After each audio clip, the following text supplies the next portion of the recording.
Jai Sairam, welcome back to my channel. இன்றைக்கி இந்த பதிவில் ஒரு முக்கியமான பதிவு தான் உங்ககிட்ட நான் ஷேர் பண்ண போகிறேன். அதாவது உங்களுக்கு ரொம்ப நாளாக ஒரு பிரார்த்தனை இருக்குது, நீண்ட நாளாக அந்த பிரார்த்தனை நிறைவேறாமல் இருக்குது அப்படின்னு நீங்கள் இருக்கிறீங்களா? ரொம்ப வருத்தத்தில் இருக்கிறீங்களா? ரொம்ப அதை நினச்சி கஷ்டப்பட்டுட்டு இருக்கிறீங்களா? அதை கண்டு நீங்கள் ரொம்ப பயந்துட்டு நம்ம தோல்வி அடைஞ்சிட்டோம் அப்படின்னு துவண்டு போய் இருக்கிறீங்களா? அவங்களுக்கு கண்டிப்பாக வெற்றி தரக்கூடிய ஒரு பரிகார பதிவுன்னே இது சொல்லலாம்.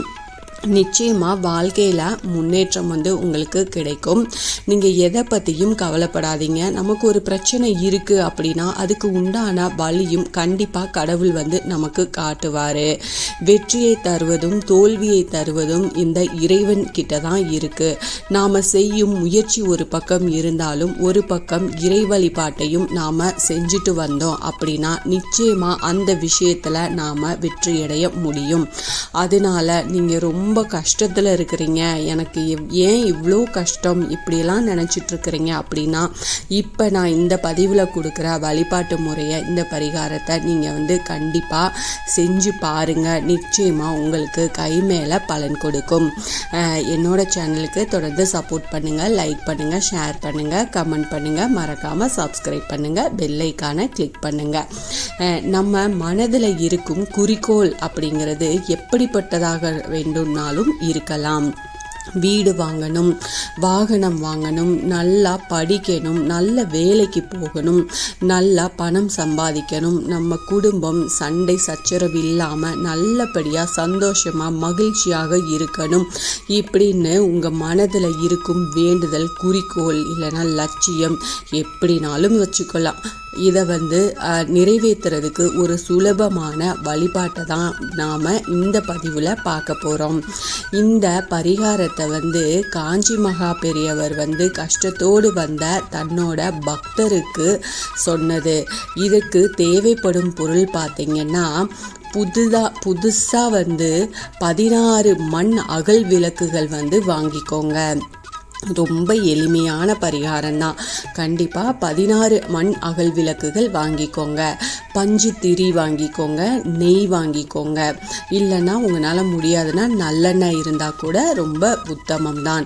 வழக்கம் போல் இப்போது அதுவும் இந்த பரிகாரத்தை இந்த தை மாத வெள்ளிக்கிழமையில் ஆரம்பிக்கிறது உங்களுக்கு ரொம்ப சிறந்த பலனை கொடுக்கும். இந்த வெள்ளிக்கிழமை அன்னைக்கு நீங்கள் இந்த வழிபாடை நீங்கள் செய்யணும். அதுக்கு முன்னாடி நாளே உங்கள் பூஜை அறையெல்லாம் சுத்தம் பண்ணி எல்லாத்தையும் ரெடி பண்ணி வச்சுக்கோங்க. முதல்ல எந்த தெய்வத்தை நினச்சி பிரார்த்தனை செஞ்சுக்க போகிறீங்க அப்படிங்கிறத நீங்கள் தான் முடிவு செஞ்சுக்கணும். உங்கள் இஷ்ட தெய்வமாக இருக்கலாம், குல தெய்வமாக இருக்கலாம், ஏதாவது ஒரு அம்பாலாக இருக்கலாம். எந்த தெய்வமாக இருந்தாலும் முதல்ல அந்த திருவுருவ படம் உங்கள் வீட்டில் வச்சுக்கோங்க. அந்த திருவுருவ படத்துக்கு முன்னாடி முதல் வாரம் வெள்ளிக்கிழமை பார்த்தீங்கன்னா ஒரு தாம்பூல தட்டு எடுத்துக்கோங்க. அதில் அகல் விளக்கை வச்சு நெய் ஊற்றி, நெய்யோ நல்லெண்ணெய்யோ ஊற்றி திரி போட்டு தீபம் ஏற்றுங்க. அதாவது முதல் வெள்ளி ஒரே ஒரு தீபம் ஏற்றணும். தீபம் ஏற்றுறதுக்கு முன்னாடி அகல் தீபத்துக்கு நல்லா மஞ்சள் குங்குமம் எல்லாமே வச்சு நல்ல மங்களகரமாக வச்சுக்கோங்க. முடிஞ்சால் பூக்களால் அதை சுற்றி அலங்காரம் பண்ணிக்கோங்க. உங்களால் முடிஞ்சால் பேரிச்சம்பழம், கற்கண்டு, இது மாதிரி எளிமையான நெய்வேத்தியம் வச்சுக்கோங்க. உங்கள் வீட்டில் இறைவனுக்காக வைக்கிற பழங்கள் இருந்தால் கூட அதை நெய்வேத்தியமாக வச்சுக்கலாம். முதல் வாரம் ஒரு நெய் தீபம், நெய்யோ நல்லெண்ணெய்யோ முதல் வாரம் ஒரு தீபம் நீங்கள் ஏற்றணும். 2வது வார வெள்ளிக்கிழமை 2 தீபங்கள் ஏற்றணும். உங்கள் மனசில் நினைச்சிருக்கும் உங்களது வேண்டுதல் என்னவோ அதை மனதார கூறி பிரார்த்தனை செஞ்சுக்கோங்க.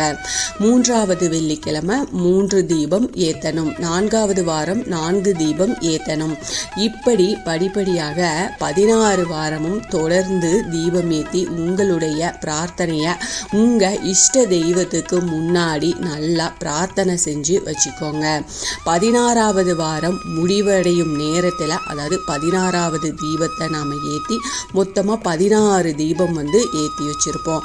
அப்போது சர்க்கரை பொங்கல் இல்லைன்னா உங்களால் என்ன பிரசாதம் வந்து செய்ய முடியுமோ அந்த பிரசாதத்தை நைவேத்தியமாக படைச்சு உங்களுடைய பூஜை அறையில் தீபதூப ஆராதனை காட்டி நீங்கள் வந்து அந்த பூஜையை நிறைவு செஞ்சுக்கலாம்.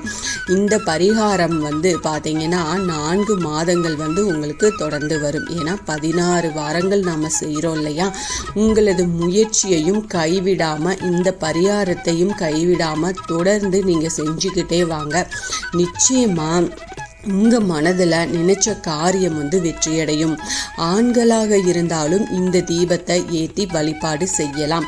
பெண்களும் கண்டிப்பாக செய்யலாம். பெண்களுக்கு இடையில் இயற்கை சம்மந்தமான உபாதைகள் வரும்போது அந்த சமயத்தில் நீங்கள் பூஜை செய்யாமல் அடுத்த வாரத்திலிருந்து நீங்கள் தொடரலாம். அது ஒன்றும் தவறு கிடையாது. 16 வாரங்கள் மட்டுமே நீங்கள் கணக்கு வச்சுக்கோங்க. உங்கள் கேலண்டர் இருந்தது இல்லைன்னா ஏதாவது நோட் புக்கில் நீங்கள் குறித்து வச்சுக்கோங்க. இறைவனை மனதார நினைச்சு உண்மையாக தீபமேத்தி நீங்க வேண்டிக்கிட்டே வாங்க. எந்த ஒரு பிரார்த்தனையும் வீண் போகாது அப்படிங்கிறத இந்த தீபம் ஏத்திய பின்பு இந்த வழிபாடு செஞ்சதுக்கு அப்புறமா நீங்க கண்டிப்பா உணருவீங்க. உங்களுக்கு தெரிஞ்ச ஸ்லோகங்கள் சொல்லுங்க. ரொம்ப எளிமையான பரிகாரம் தான், ஆனா உங்களுக்கு நிறைய பலன் வந்து கொடுக்கும். எந்த பிரார்த்தனையாக இருந்தாலும் உங்களுக்கு நிச்சயமா அது வந்து ஒவ்வொரு வாரமும் உங்களுக்கு அந்த வித்தியாசம் வந்து கண்டிப்பா உங்களால் உணர முடியும். இந்த பதிவு உங்களுக்கு ரொம்ப பயனுள்ள பதிவாக இருக்கும் அப்படின்னு நான் நம்புகிறேன். இதில் ஏதாவது சந்தேகம் இருக்குது அப்படின்னா எனக்கு கமெண்ட்டில் கேளுங்க. நான் கண்டிப்பாக உங்களுக்கு வந்து பதில் கொடுக்குறேன். என்னோட சேனலுக்கு தொடர்ந்து சப்போர்ட் பண்ணுங்கள். லைக் பண்ணுங்கள், ஷேர் பண்ணுங்கள், கமெண்ட் பண்ணுங்கள். மறக்காமல் சப்ஸ்கிரைப் பண்ணுங்கள். பெல் ஐக்கானை கிளிக் பண்ணுங்கள். Thank you friends. மீண்டும் அடுத்த பதிவில் சந்திப்போம்.